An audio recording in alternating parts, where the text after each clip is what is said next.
मध्य पूर्वेत युद्धाची परिस्थिती. इथे जाणाऱ्या सर्व देशातील विमानांचे हवाई क्षेत्र बंद.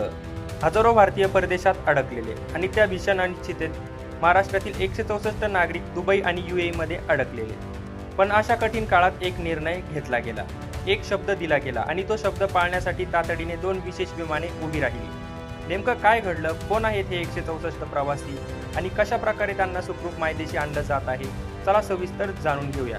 चॅनलवर नवीन असाल तर सबस्क्राईब करून या लेटेस्ट अपडेट्ससाठी. सध्या इराण, इस्रायल आणि अमेरिका यांच्यातील वाढता संघर्ष संपूर्ण जगासाठी चिंतेचा विषय ठरला आहे. या तणावामुळे मध्य पूर्वेतील अनेक देशांनी आपले हवाई क्षेत्र तात्पुरते बंद केले आहे. याचा सर्वाधिक फटका बसला आहे तो प्रवाशांना.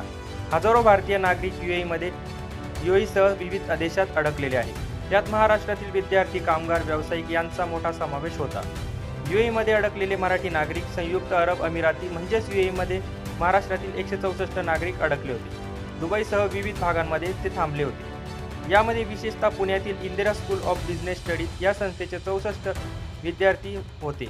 शैक्षणिक सहलीसाठी ते गेलेले होते. विद्यार्थी अचानक निर्माण झालेल्या परिस्थितीमुळे अडकले. त्याशिवाय ठाणे, मुरबाड, अहिल्यानगर या भागातील इतर नागरिकांचाही यात समावेश होता.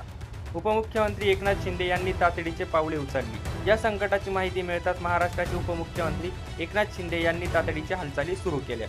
2 दिवसापूर्वी त्यांनी अडकलेल्या नागरिकांशी थेट संवाद साधला. त्यांनी दिलेला शब्द खूपच दिलासा देणारा होता. तुम्ही सर्व सुरक्षित आहात, काळजी करू नका. महाराष्ट्र शासन आणि मी स्वतः तुमच्या पाठीशी ठाम उभा आहे.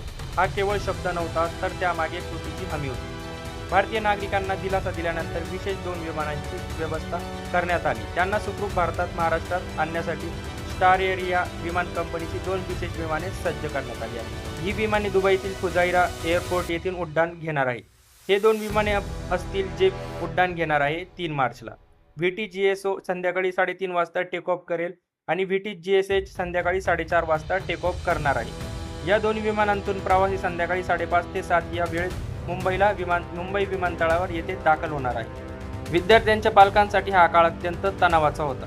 युद्धाचं वातावरण, सतत बदलणारी परिस्थिती आणि बंद हवाई मार्ग यामुळे चिंता वाढली होती. पण जेव्हा महाराष्ट्र शासनाकडून थेट संपर्क साधला गेला तेव्हा आशेचं किरण दिसलं. अनेक पालकांनी भावना व्यक्त करत सांगितले की सरकारने वेळीच निर्णय घेतला नसता तर आमच्या मुलांचं काय झालं असतं याची कल्पनाही करवत नाही. या संपूर्ण प्रक्रियेत राज्य शासन, परराष्ट्र मंत्रालय, विमान कंपनी आणि स्थानिक प्रशासन यांच्या सातत्याने समन्वय ठेवण्यात आला.